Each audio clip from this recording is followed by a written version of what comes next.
लाख महिलांचं मतदान तुम्ही घेतलेलं आहे।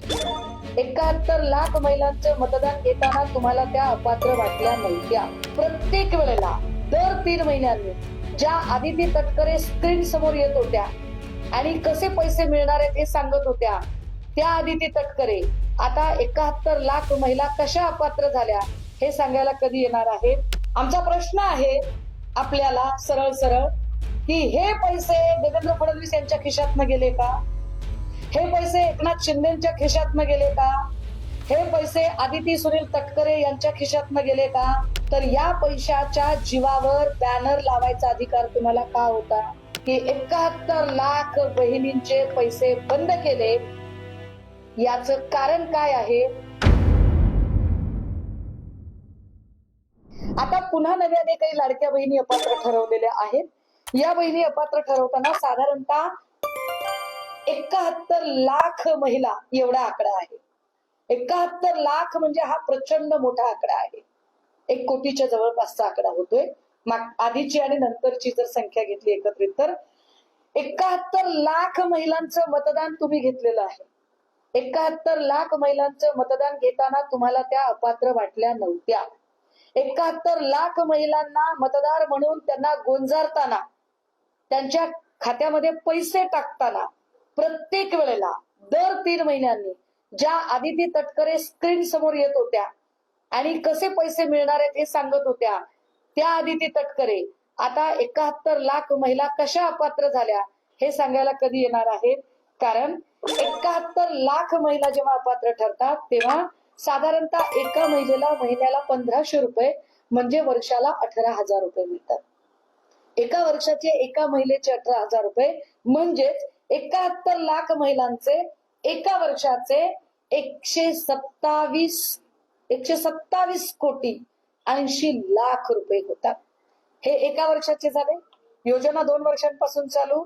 जर 127 कोटी 80 लाख रुपये 1 वर्षाचे, तर याचा दुसरा अर्थ असा आहे की साधारणतः 254 कोटी, परत या 80 चे जर आपण 160 केले तर साधारणतः 255 कोटी 60 लाख रुपये। या 255 कोटी 60 लाख रुपये कुणाच्या खिशातनं दिले? आमचा प्रश्न आहे आपल्याला सरळ सरळ की हे पैसे देवेंद्र फडणवीस यांच्या खिशातनं गेले का? हे पैसे एकनाथ शिंदेच्या खिशातनं गेले का? हे पैसे आदिती सुनील तटकरे यांच्या खिशातनं गेले का? जर तुमच्या तिघांच्याही खिशातनं पैसे गेले नसतील तर या पैशाच्या जीवावर बॅनर लावायचा अधिकार तुम्हाला का होता? आणि जर तिघांचं म्हणणं असेल की नाही पैसे आमचे गेले, जर तुम्ही तिघांनी पैसे खर्च केले तर आम्ही काही तुम्हाला विचारणार नाही की बाबा हे 255 कोटी 60 लाख रुपयांचं काय झालं। पण हे पैसे ज्या आम्ही सगळ्या महाराष्ट्रातल्या गोरगरीब जनतेने पोटाला चिमटा घेऊन जे तुमची लाईट बिल भरली, घरपट्टी भरली, पाणीपट्टी भरली, प्रॉपर्टी टॅक्स भरला, रोड टॅक्स भरला, टोल टॅक्स भरला, वेळोवेळी तुम्ही जे औषधांवर कर लावले, गॅसची महागाई केली, पेट्रोलची महागाई केली, डिझेलची महागाई केली आणि या प्रत्येक तुम्ही मोबाईलचं रिचार्ज वाढवलं, तुम्ही अगदी करमणूक कर म्हणून तुम्ही टीव्हीच्या रिचार्ज मधले पैसे वाढवले। ह्या सगळ्या पैशातनं जे आम्ही तुम्हाला पैसे दिले, किती दिले? 255 कोटी 60 लाख रुपये। कसा आला आकडा तो तुम्हाला मी सांगितला। हे 255 कोटी 60 लाख रुपये तुमच्या तिघांपैकी भरणार कोण? तुमच्या तिघांपैकी याची नुकसान भरपाई कोण करणार?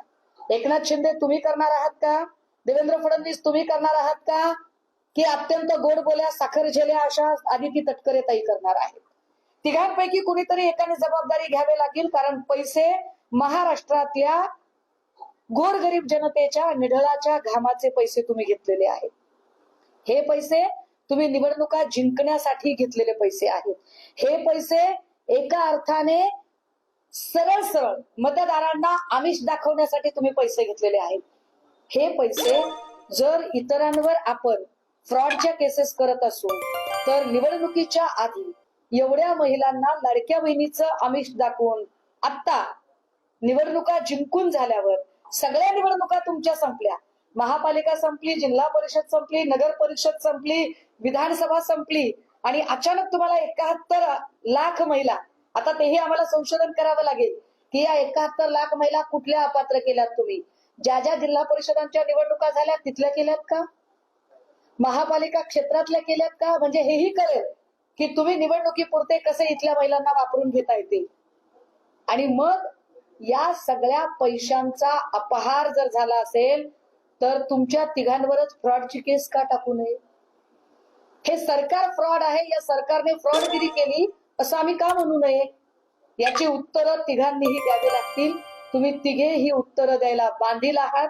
येणाऱ्या काळात जर याची उत्तरं मिळणार नसतील तर आम्हाला हाच प्रश्न घेऊन रस्त्यावर उतरावं लागेल. तुम्हाला जाब विचारावा लागेल. तुम्हाला वाटेल तेव्हा तुम्ही लाडक्या बहिणीचे पैसे टाकाल आणि तुम्हाला वाटेल तेव्हा तुम्ही योजना बंद कराल.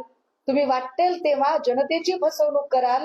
आणि जर एकनाथ शिंदे, देवेंद्र फडणवीस, आदिती तटकरे या सगळ्यांना जर वाटेल की तुम्हाला कोणी प्रश्न विचारायला नाहीये तर असं नाही.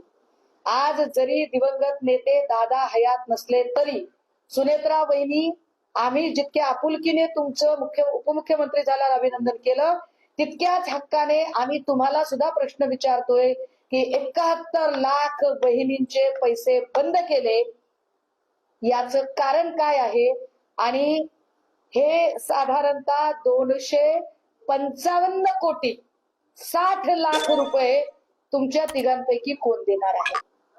उत्तरं आम्हाला त्याची तुम्ही दिली पाहिजेत.